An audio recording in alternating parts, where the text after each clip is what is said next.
प्रभाव नहीं दिखा पाएगा, कोई भी विकार हमको परास्त नहीं कर पाएगा। सच्ची मानिए महारानी जी का बहुत बड़ा बल है, अलबेली सरकार है। कोई भी स्वामी ऐसा नहीं देखा गया, एक बार गलती माफ कर सकता है, 2 बार गलती, 10 बार, लेकिन बार बार गलती करे तो स्वामी को क्रोध आ जाता है, रिश आ जाता है और दंड देने पर उतारू हो जाते हैं।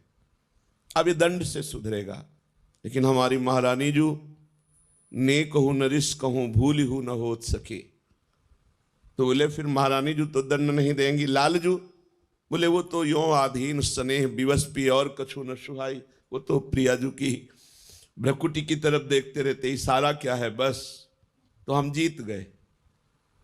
हमारे अवगुण, हमारे दुर्गुण अब हमको प्रभु से दूर नहीं कर पाएंगे, क्योंकि हमसे गलती हो सकती है पर हमारे स्वामी को रिश्त नहीं आती, नाराज नहीं होती।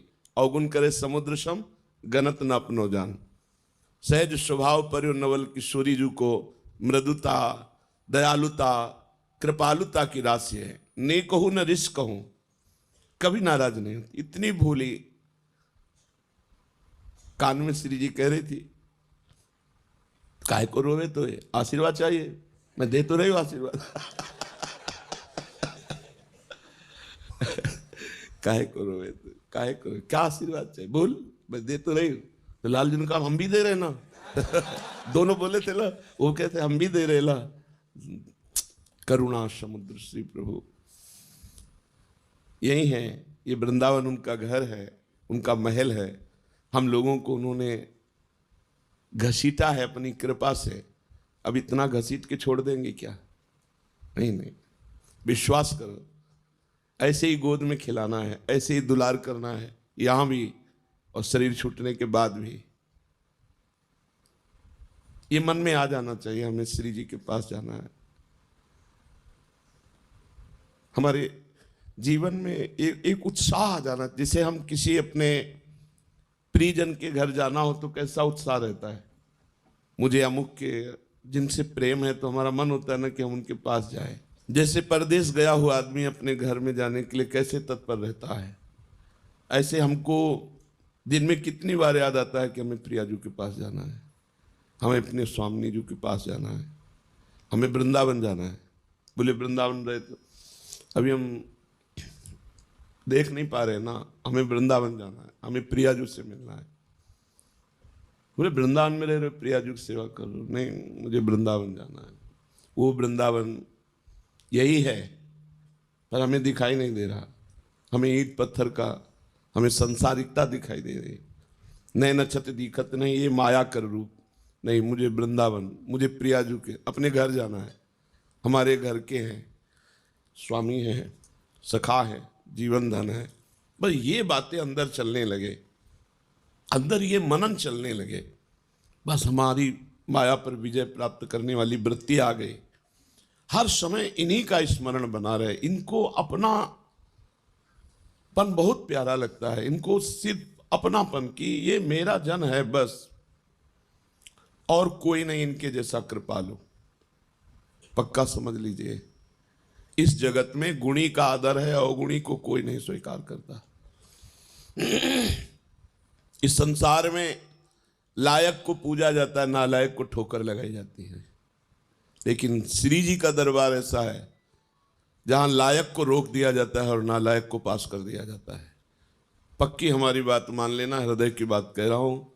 जिसको अभिमान है कि मैं लायक हूं तो उसे रोक दिया जाता है, रुको देखो तुम क्या लायक हो। और जिसे लगता है मैं किसी लायक नहीं हूं तो बोले आ जाओ, यही दरबार दीन को आदर रीति सदा चली आई। हम अपने में देखें क्या लायकात है, क्या पावर है, कुछ नहीं है। जो कुछ है वो प्रियालाल है, कुछ नहीं। अगर हम में जितेंद्रियता है, पवित्रता है, भजन है, सेवा है, तो उन्होंने मुझे स्वीकार किया इसलिए है, अपने में कुछ नहीं। बस मस्त रहना सीखो। अपने घर जाना है, अपनी प्रियाजू से मिलना है। अब इस बार चूक नहीं होनी, अनंत जन्मों से भटकता रहा, अब नहीं चूक होनी, अब घर जाना है। जैसे घर जाना है तो फिर जिस घर में रहते होते उसमें राग नहीं होता है, क्योंकि वो परदेश है, परदेशी दूसरे के मकान पे राग नहीं करता। ये सब राग करने लायक नहीं। हमें अपने घर जाना है, श्री जी के पास जाना है।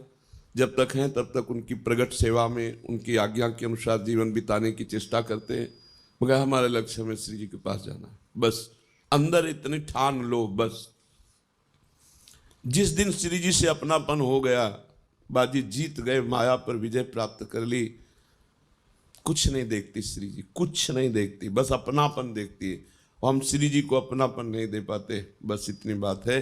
अपनापन हम अपनी इंद्रियों को, मन को, ये सब, श्री जी को नहीं। श्री जी मेरी, मतलब श्री जी जैसे अपने भाई को देखे कैसा लगता है, अपनी बहन को देखे कैसा लगता है, अपनी माँ को देखे कैसा लगता है, अपने पिता को देखे तो कैसा, ये मेरे हैं, भले बाबा जी बन गए हैं, तो देख के एक बार तिरछी चितवन से ऐसे मेरे बाप हैं, मेरी माँ है, मेरे पिता हैं। और ये जन्म जन्म की हमारी आत्मा है, हमारे प्राण है, हमारे प्रीतम है, हमारे जीवन धन, इनको भूल गए थे हम। अब हमको गुरु ने याद दिलाई कि ये हमारे घर वाले हैं, यही हमारे प्रीतम है। बस अब आठों पहर चिंतन करते हुए जीवन व्यतीत कर रहे हैं। समय हमें जाना है, वृंदावन जाना है, अपने घर जाना है, अपनी प्रियाजू के पास जाना है। इस छली कपटी संसार में नहीं रहना। पाए जान जगत में सब जन, कपटी कुटिल कलयुगी टंच नहीं रहना, नहीं आना पुनः इस संसार में। हमको अपनी प्रियाजू के पास रहना। बस एक जिद, एक अंदर लालसा, नहीं मुझे जाना है, तो जाने की तैयारी जो होती है वो रसिक महापुरुष बताते हैं। कैसे रहो, कैसे बोलो, कैसे बैठो, कैसे चलो। नहीं, देखो संसार को अपने पन का पूरा राग होता है, मम्मी पापा, रिश्ते नाते, बस परमार्थिक को पूरा प्यार होता है भगवान में, वही परमार्थिक। और तो सब फिर दंभ पाखंड नौटंकी नाटक है। पैसा कमाने का, वासनाओं की पूर्ति करने का, पेट भरने का हमने धंधा खोल लिया। फिर तो अगर प्रभु से प्यार नहीं, प्रभु से अपनापन नहीं, प्रभु की प्राप्ति की लगन नहीं, अगन नहीं, अंदर आग नहीं पैदा हुई, प्रभु के लिए जलन पैदा नहीं हुई, तो फिर क्या, फिर तो खाते पीते जीवन व्यतीत करते। पशु पक्षी भी हैं, अन्य योनियाँ भी हैं, अन्य जन भी है। परमार्थिक का एक ही लक्ष्य होता है, प्रभु, प्रभु की चर्चा, प्रभु का नाम, प्रभु के गुण, प्रभु के जन, प्रभु का कुछ भी, वो प्रभु में मगन। प्रभु के सिवा और कोई अपनापन नहीं दिखाई दे। ये अंदर की बात रखने, बाहर व्यवहार में तो सबसे हमें, सब जीवन सो प्रीति, तो परिवार की मिले चाहे बाहर की मिले, सबसे प्रीति दिखानी है, लेकिन अंदर से प्रीति केवल प्रियाजू से हो। बहुत कृपालु दरबार मिल गया, श्री जी के चरणों का आश्रय मिल गया। अब ये चूक मत करना, ये इधर उधर झांका ताकि, इधर उधर की बातें, कुमार्गामी जो व्यक्ति हैं उनको हम साधक नहीं कहते हैं, ऐसे का संग न करे, मुख न देखे। गुरुद्रोही इष्ट द्रोही का मुख न देखे, जो गुरु की अवहेलना कर दिया उसका मुख न देखे, उससे संभाषण न करे, तभी इस मार्ग में आगे। अगर ऐसे लोगों को मित्र बनाओगे, ऐसे उससे बात करोगे तो तुम भी भाग जाओगे, तुम्हारे अंदर भी मलिनता आ जाएगी, प्रतिकूलता। और ये जन्म मिला है श्री जी से मिलने का। मान लो साथ चलना है, हम तुम्हें साथ लेके जाएंगे। कैसे? हमारा एक स्वरूप ये है जो तुम पंच भौतिक देख रहे हो, एक स्वरूप है जो तुम्हारे हृदय में बैठा है, जिसे तुमने गुरु माना है।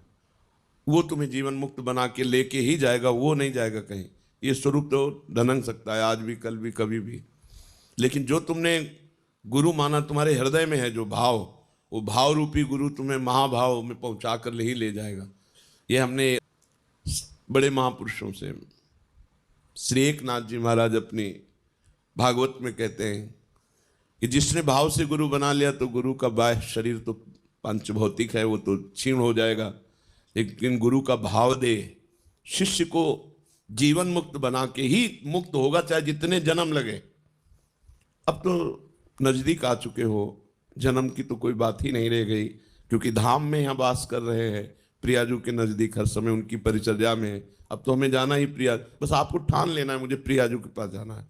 और ये जहाँ ठाना तो आपके पास माया अपने ऑफर भेजने लगेगी, ये भोग भोग लो, ये मकान ले लो, ये ले लो, ये ले लो, बस नष्ट हो गए आप। ये माया है, सब कुछ करा सकती है, लेकिन प्रियाजू नहीं दिला सकती, उसके लिए सब कुछ छोड़ा है। त्यक्त्वा स्वजन बांधवाः, अब नहीं, अब प्रियाजू चाहिए। प्रियाजू की चाह हृदय में हो जाए, बस यही हमारी साधना का फल है। चाह आशास्य दास्यम वृषभान जाया, चाह प्रियाजू की। ये चाह जो अन्य भोगों की बनी हुई है, ये प्रियाजू से विलग होने के कारण है। हर समय प्रियाजू में चित्त जोड़े रहो, कोई चाह की गुंजाइश ही नहीं उदय होने की। किसी की तरफ देखो मत, ना कहो सो बोलिबो, ना कोई व्यवहार, अपनी कुंवर किशोरी को जियत निहार निहार। थोड़ा समय है, देखो 40-50 वर्ष व्यतीत हो गए, पता नहीं चला। अब पता नहीं कितने सेकंड कितने मिनट है, काहे को कलंक लगाओ। निर्विकार जीवन अर्पित कर दो श्री जी के चरणों में।